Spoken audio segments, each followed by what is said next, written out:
5 billion people will die from a deadly virus in 1997. The survivors will abandon the surface of the planet. Once again the animals will rule the world.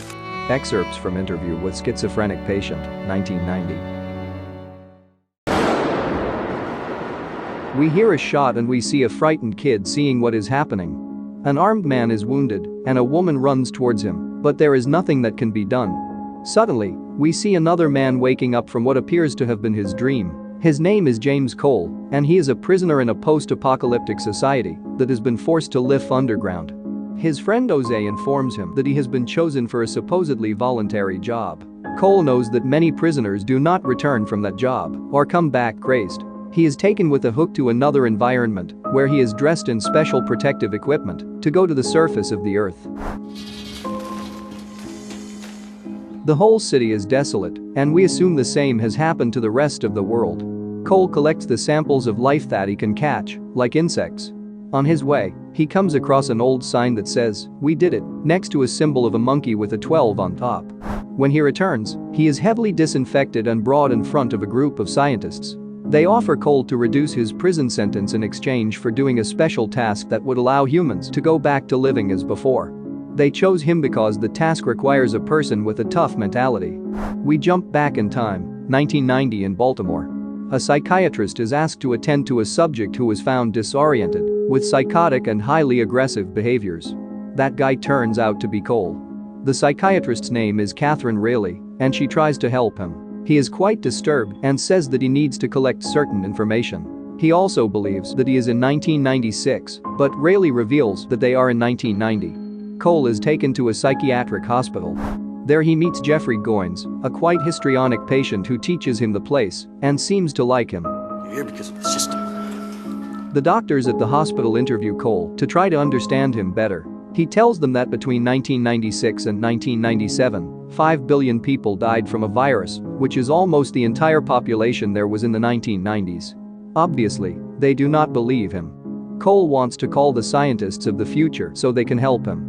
They allow him the call, but it is not the correct number yet. No. Some lady. Again we see the dream of the beginning.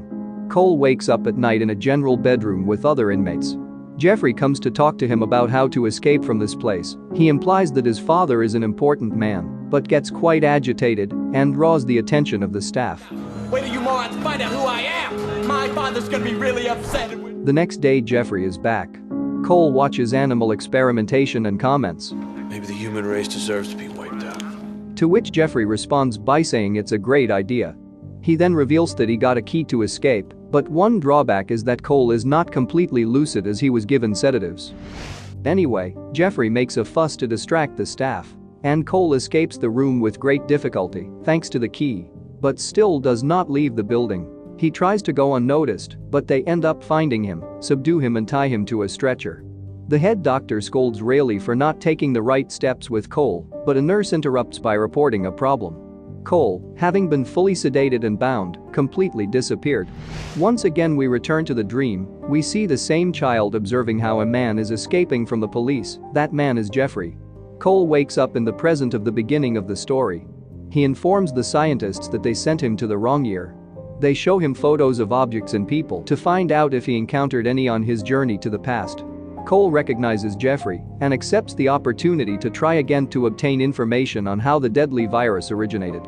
They prepare the machine and warn him not to make mistakes again this time.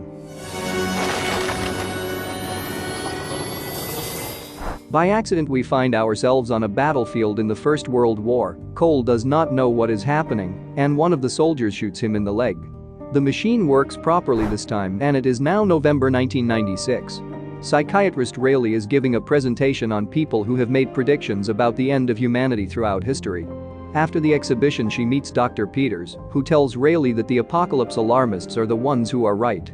When Rayleigh leaves the place, she is kidnapped by a man who forces her to drive her car to Philadelphia. That man is Cole, and the doctor recognizes him quickly. The next day they both wake up in a hotel room.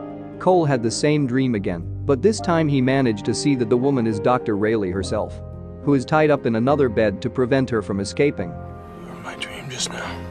They continue the trip by car. He tells her that he is still looking for the army of the 12 monkeys because he believes that they are the ones who spread the virus.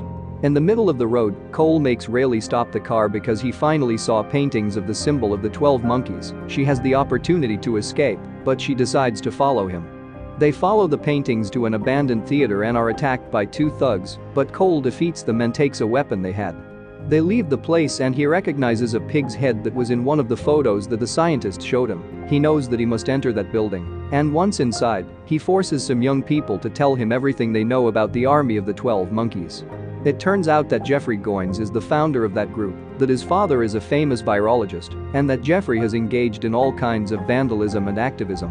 Cole and Rayleigh leave in a stolen car, but stop in a forest to treat the gunshot wound Cole received in the leg. Then he on his own contacts Jeffrey at an event organized by his father to try to get information about the virus, but Jeffrey replies that it was Cole who gave him the idea of eliminating humanity with a virus stolen from his father, and denies being related to the army of the 12 monkeys. Just need the information.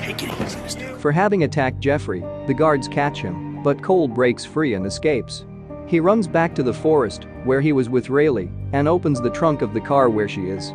Cole had put her there against her will to prevent her from escaping from him. Being enraged, she attacks him until she comes down. Cole tells her that perhaps he was the one who caused the extinction of almost all humanity. Rayleigh does not believe anything he says. In the darkness of the forest we see flashlights and we hear whistles. The police are coming for Cole. He begins to imagine what a life on Earth would be like without the virus problem. Rayleigh gets the attention of the cops and tells Cole that she will help him, but when she turns to see him, he is gone.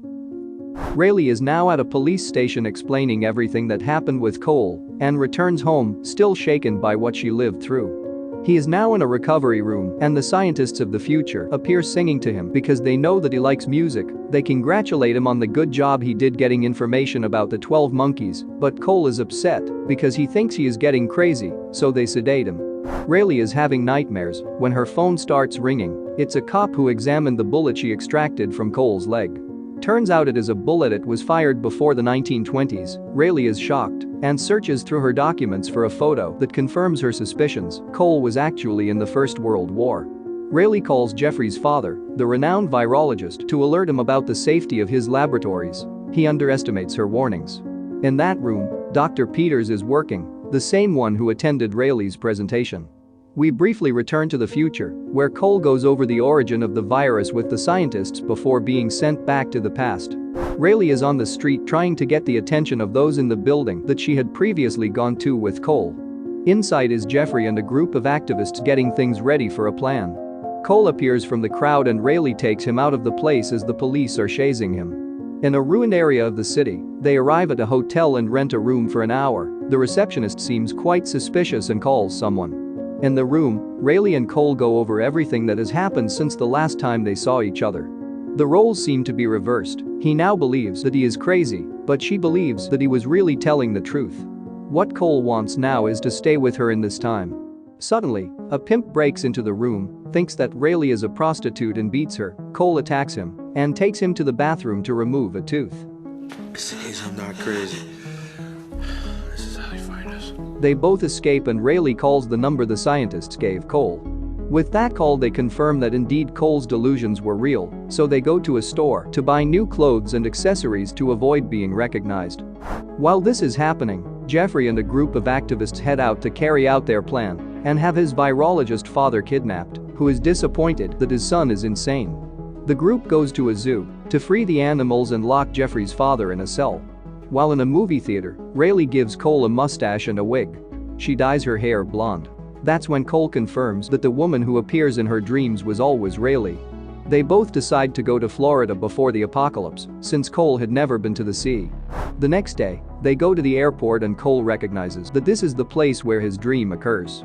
The police are prowling around the place looking for Cole. Rayleigh tells him that she will go for the plane tickets, but before he gives her a briefcase, Cole takes the time to call the number the scientists gave him and inform them that the army of the 12 monkeys were not the ones who started the catastrophe and that they were only a group of activists. At the reception, a man requests a flight to various destinations that coincide with the places where the virus spread at the beginning of the apocalypse. For a few seconds, we see that the kid from Cole's dream enters the airport, who is himself when he was younger.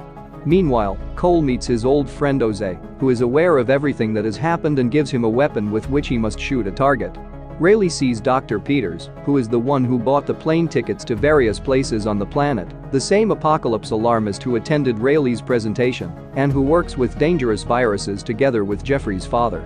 Rayleigh is sure that Dr. Peters is involved in the spread of the disease of the future, so she alerts Cole. Dr. Peters is going through security before boarding his flight. The employees check his suitcase and make him open the containers that have the virus. Rayleigh and Cole try to pass the security line, but they are held back. In the midst of the commotion, Rayleigh sees Dr. Peters going to board the plane, so she draws attention to him. Cole makes his way and draws his gun ready to shoot him, but the cops act quickly and shoot Cole. He falls dejected and Rayleigh goes to help him, although there is really nothing that can be done. Cole, as a child, witnesses everything that happens. The dream he always had is reality. Dr. Peters arrives on the plane and sits next to a woman who complains about the violence that has occurred and comments that the human being is perhaps the next endangered species. That woman is one of the scientists of the future, and Dr. Peters replies that she is totally correct. Cole, as a child, leaves the airport with his parents and stares at the cause of the apocalypse. Everything ends as it began.